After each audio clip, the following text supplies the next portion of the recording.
What's up YouTube? This is Dan the Fix-It Man. Got another quick video here for you.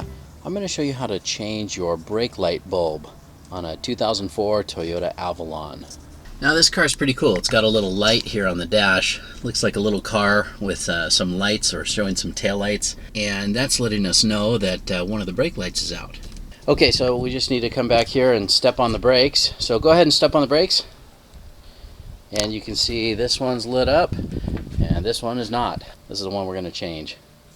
So we just need to pop the trunk here. Just press this button on the dash and open up the trunk. Okay, so you see this panel right here, this little access panel. Just get a little screwdriver or something, maybe even just your fingernail, just to open that and set that down. Okay, so the brake light is this one right here. This one over here is your reverse light. Here is your turn signal, and this is just a little side marker. So we know the brake light is bad, so we can pull this out and then just grab a hold of this socket, pull the light out. The replacement bulb here, this is a 7443.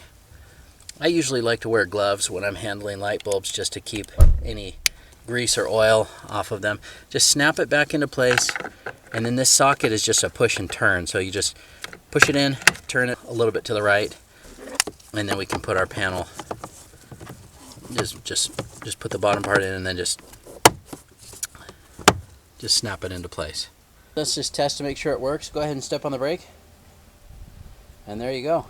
And of course in here on the dash, our light is, little indicator warning light is turned off as well. And you're done. Hope you liked the video. Please give it a thumbs up and subscribe if you don't mind. That does help me out. I'll put a link in the description where you can pick up a couple of these bulbs as well.